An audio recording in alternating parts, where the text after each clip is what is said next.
Now let us see the reproductive systems of cockroach, both male and female we are going to see. First of all, we have the clear cut anatomical difference that we see in a male and female cockroach, because these species, they show sexual dimorphism. First of all, they are dioecious, so you are going to find male and female differently. Secondly, you are going to see a clear cut sexual dimorphism in it. That means a male cockroach would be larger in size than female, first thing. Second thing is that a female cockroach will not have these two anal styles as present in the case of male.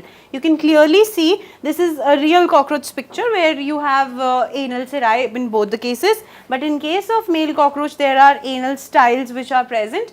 Now we are going to see the male reproductive system in detail, and you have to understand few things, you have to learn few things, what is present where. Now you see, as in the case of humans, we have two pairs of testes which are present, so is in the case of cockroach. And what we see over here is that what is the point of learning, that where these testes are present, between what segments they are going to be present. So you have to remember that between 4th to 6th segment there is a pair of testes which is present. Okay. Now when we study reproductive system, we see glands as well as the main site of formation of the gametes, that would be these testes only. This is the primary sexual gland, primary sex organ, and apart from that we have accessory glands which are present. We are going to see that. Now these testes, they are going to open up into these ducts which are known as vas deferens. They are tube-like structure. So the testes open up into the seminal vesicles through the vas deferens. Now these seminal vesicles, they are going to open up into ejaculatory duct, from where they open up into the ventral phallomere which is present, that is the opening, and this ejaculatory duct, from this ejaculatory duct the sperms would be given out. Now you have to remember a few things apart from these. As you can see these labelings, you see an ejaculatory duct, you see vas deferens, there are seminal vesicle, there is seminal vesicle which is present which stores the sperms for some time. The long tubules of the mushroom gland is present, there is a phallic gland that is present which is responsible for formation of a unit that controls that contains the sperms. And then we have these external genitalia which is left phallomere, there is a pseudopenis, this is titillator. These are all the external genitalia, you need not to remember them. The styles are present over here.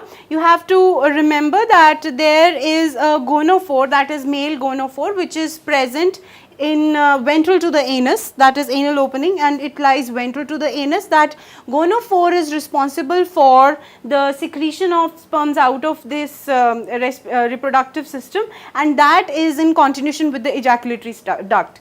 So now apart from this we have mushroom glands which is present in 6th and 7th segment. Okay.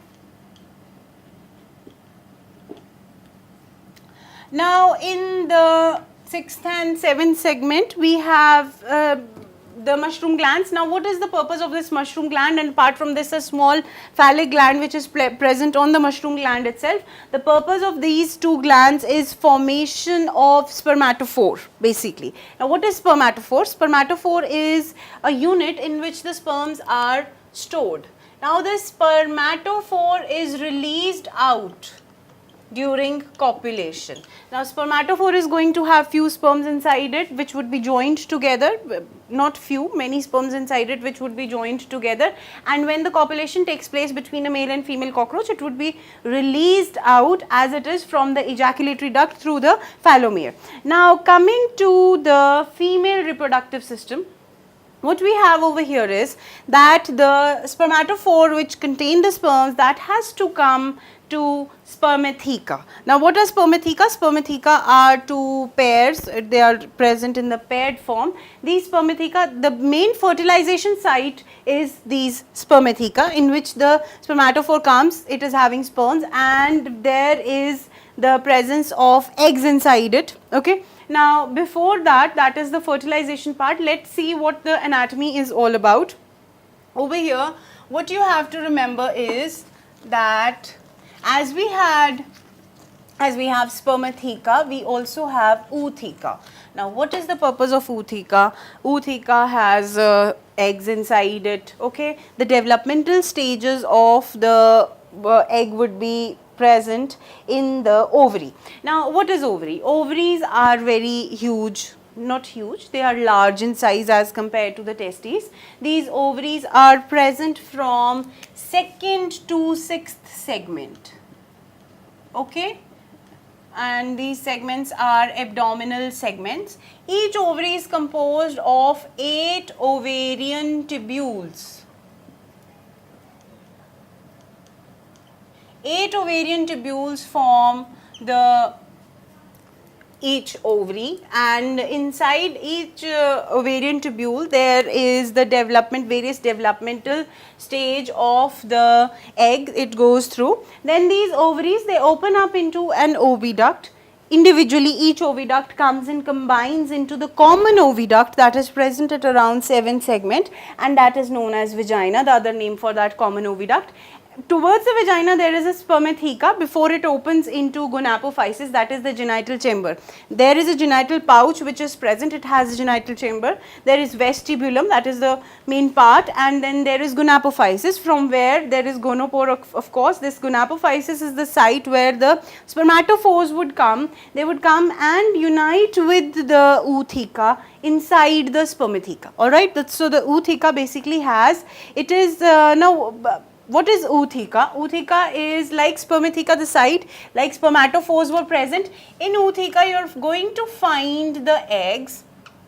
At this stage, it could have 2 to 6 eggs which would be released out. That ootheca is a chamber-like structure that would be kept at the site of the wall crevices or wherever you would see that there are chances, supposedly you open up an old almirah of your house, there are chances that you are going to find some cockroach. So, basically that ootheca would be released or it would be kept at some crevices, and from there the development would take place. So, what is important in understanding the reproductive systems of both male and female cockroaches, where the main glands and the main sex organs are located, what are their locations in terms of segments, what are the various names, where the fertilization would take place, the gametes would be released in what form, each one, that was spermatophores, and then we had this ootheca which is being released, and once the fertilization has taken place, there would be a porometabolic development, that also you have to remember.